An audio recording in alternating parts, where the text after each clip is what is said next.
This message is for you, and I am not letting you escape it.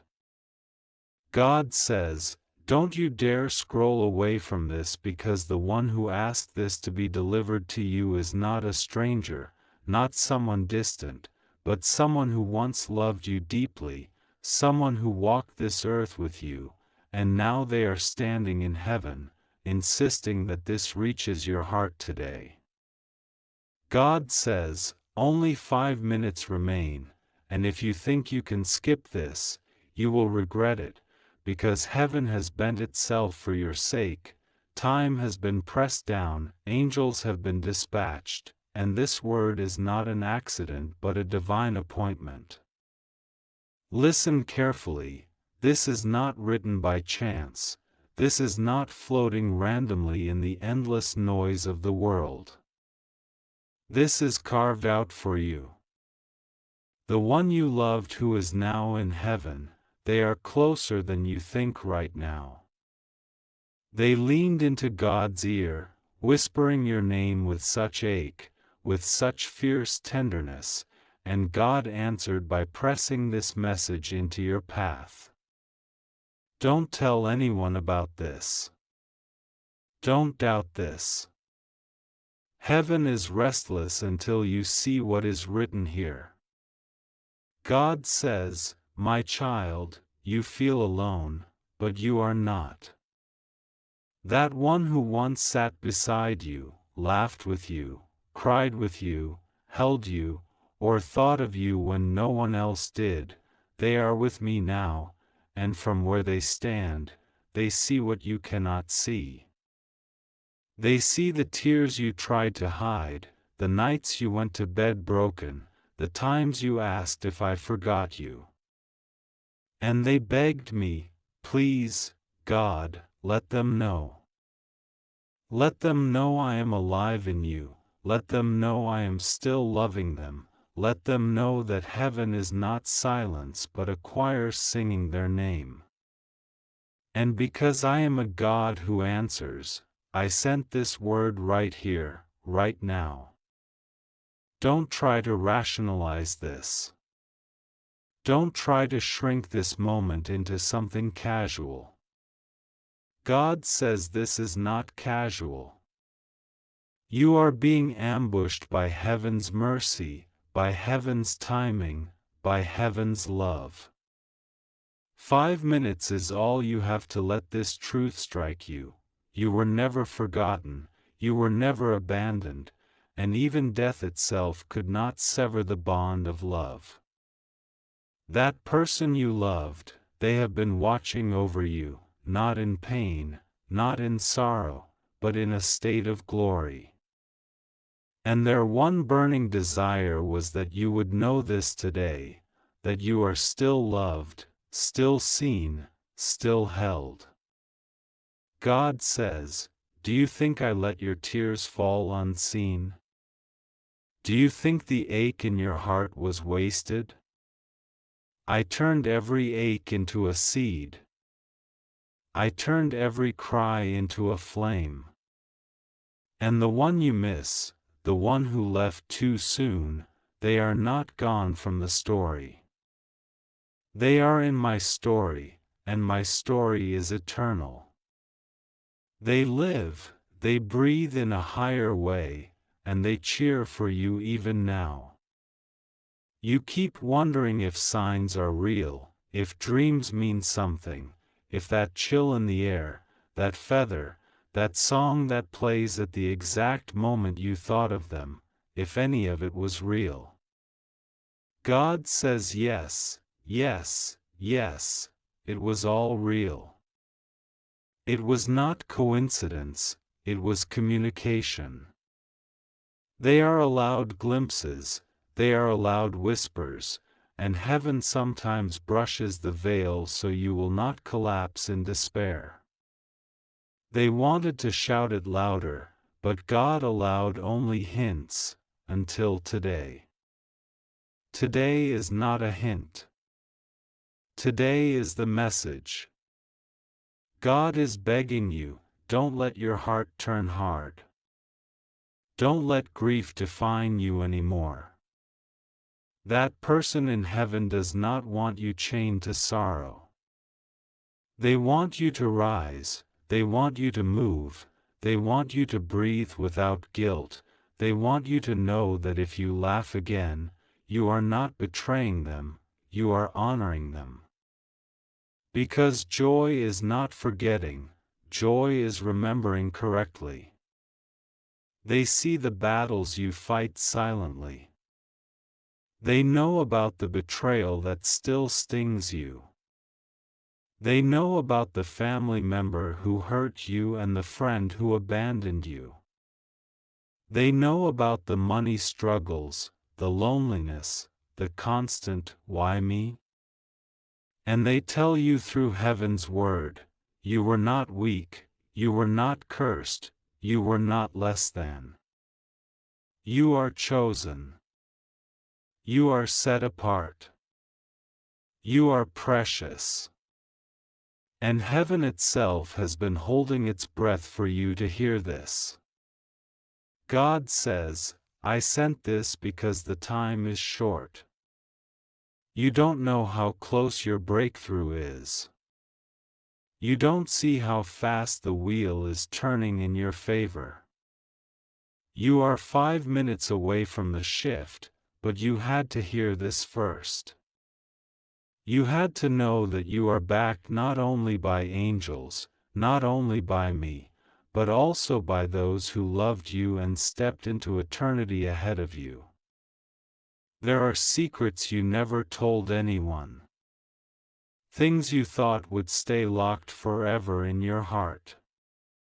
And yet heaven knows, and heaven does not condemn you. Heaven covers you. Heaven says, you are forgiven. That loved one says, I forgive you too, for every mistake you thought ruined things. You thought you would never have closure.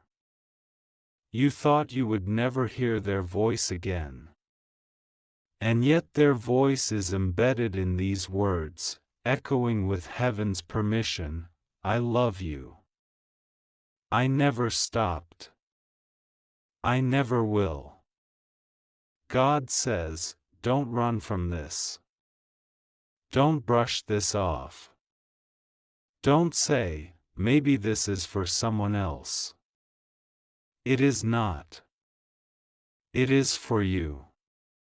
You have been marked, targeted, written upon. Heaven has chosen your soul as the landing place for this word. If you skip it, if you harden yourself, you will feel the weight of what you missed. But if you open, if you receive, if you let your heart drink this like water in the desert, you will be reborn even now. Heaven is urgent. Angels are leaning close. The clock is ticking. You are in a holy collision between the love of God and the love of the one you lost. Don't resist it. Don't doubt it.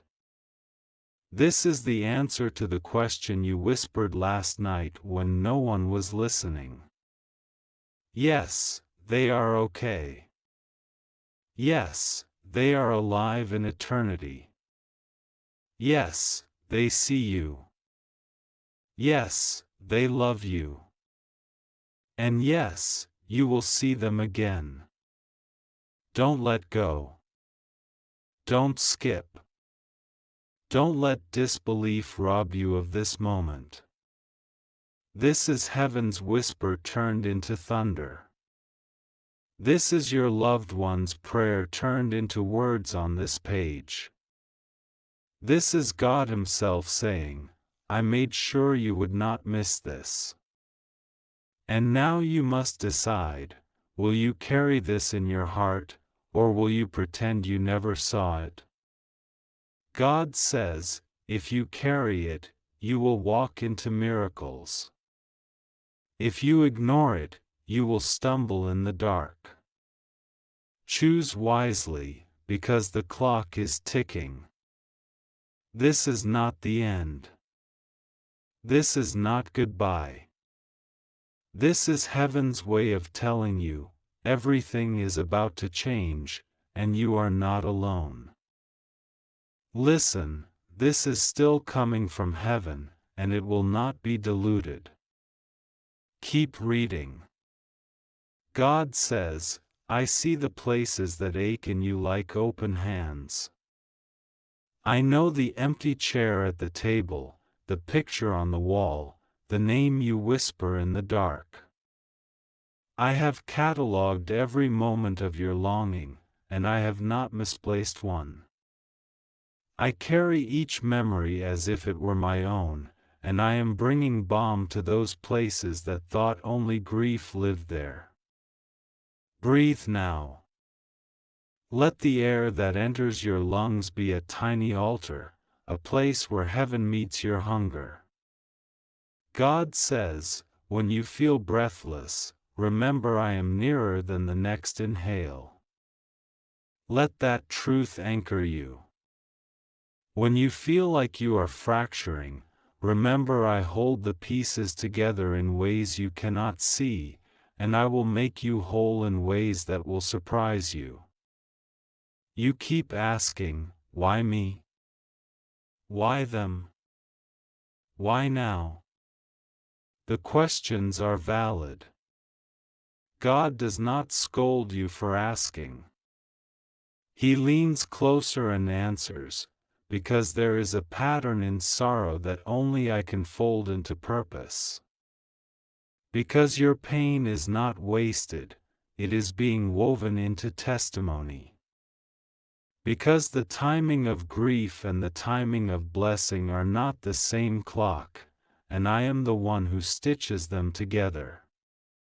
The one you loved, they are not silent. Their voice is a current under everything you do.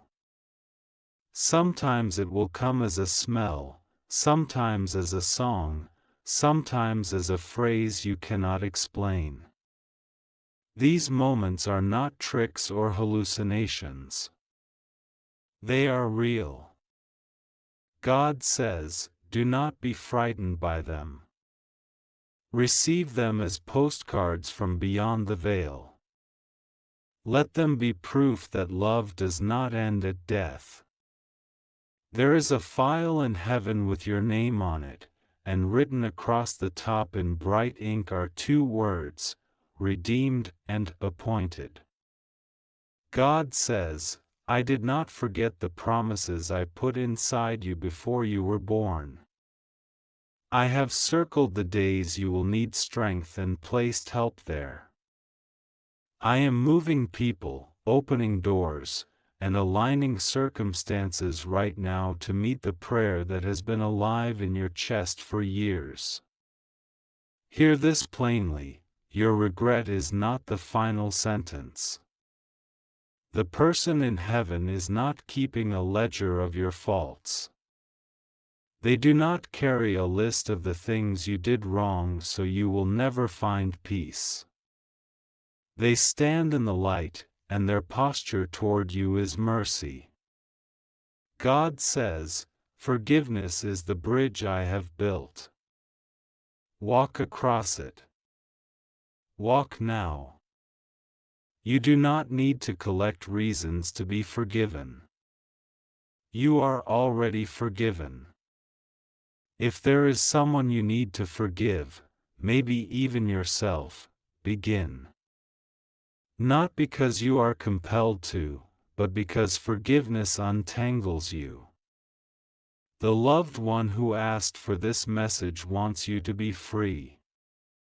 They would trade places with you in a heartbeat if it meant you could stop carrying the weight. So release. Say their name and let the chains fall from your wrists. This is not weakness. This is obedience to life. God is telling you to do something practical in the middle of this spiritual push. He says, make a small altar of remembrance. Light a candle. Write a letter to the one you miss, you do not need to send it anywhere. Speak to them as if they can hear you, because they can. Speak the things you have held back. I forgive you, I am sorry, I miss you, I love you. Speak them with your mouth. Let the voice carry your grief into the open. You may think you must hide the messy, human parts of your mourning. You do not. God says, bring the mess. I can do something with smashed things that no one else can. I will take the fragments of your life and make a mosaic. I will make beauty out of the broken. When you let the grief be what it is, you stop giving it the power to be your identity. Grief becomes a chapter, not your whole book. Expect a sign. Not because signs are talismans, but because heaven often whispers in language you understand. It may be a dream, a sudden memory, a stranger who says the exact thing you needed to hear. Pay attention to the small and ordinary things today, they might be the couriers knocking. God says, do not dismiss them. Receive them with thanksgiving, even if they come wrapped in sadness. For surprises from me often come disguised as reminders. You are on the edge of a decision.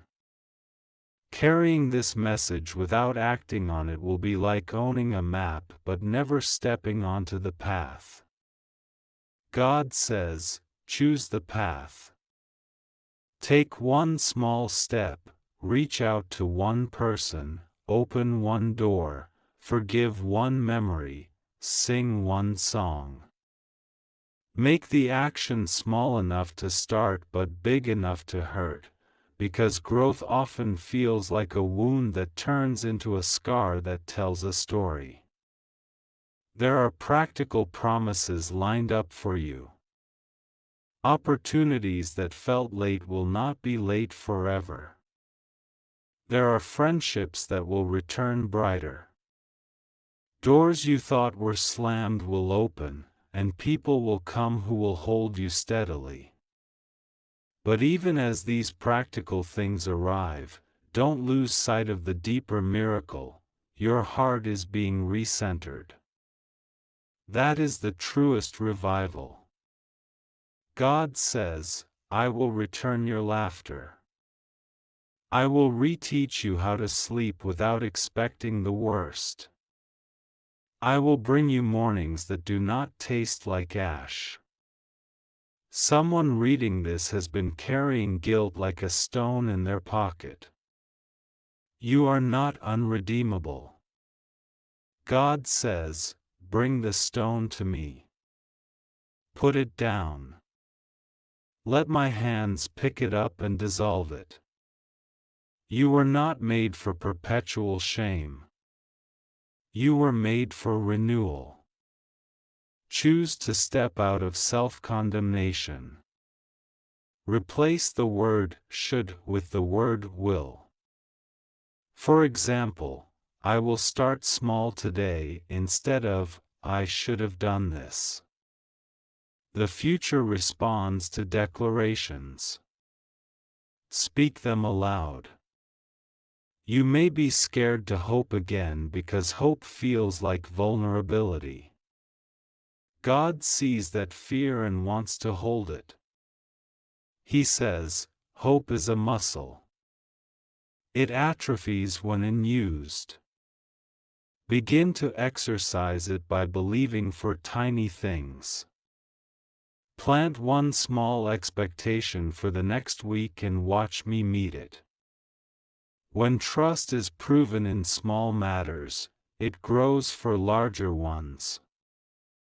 If loneliness is your constant companion, know that angels are assigned to you, not as distant onlookers, but as active helpers. You are surrounded by a host that cheers you on. They are not an empty metaphor, they are present forces of protection and aid. God says, when you feel watched, know that you are also watched over. The one you loved is cheering from the stands. There will be days when this message feels like a lifeline you don't deserve. Accept it anyway. Grace is not earned by merit, it is given freely. The person in heaven begged for this to reach you not because you are perfect, but because you are loved beyond measure. God says, receive the love. Let it become the foundation for everything you build from this point forward. And even now, in this very minute, say yes. Say yes to the life God offers, yes to mercy, yes to the slow work of restoration. Say yes to remembering with gratitude rather than being consumed by loss. Say yes to the disciplines that will carry you: prayer, small acts of kindness, stepping outside when the world feels like too much, resting when you are tired. These are the little carpentry tools heaven uses to rebuild what was broken. If you want, speak this out loud after me: I receive this word. I accept mercy. I release the weight I have carried. I will live. Say it with your whole body. Let it land in your bones. God says, I am with you every step. This is not fantasy. This is not a literary flourish. This is a divine intervention clothed in language you can hold. The person you loved is not gone from your story. They are a living chapter in the book that God is still writing. And because heaven is patient but urgent, they ask that this message find you now, not to terrify you with a countdown but to rescue you from a life half-lived. So rise. Open your hands. Let the tears that come be a kind of baptism, washing old pain away to make room for new life. This is not magic, it is grace being practical in your heart. Accept it. Act on it. And when you are ready, tell me what you need next: a prayer, a small ritual, a short letter you can send into the night, and I will help you craft it, word by careful word.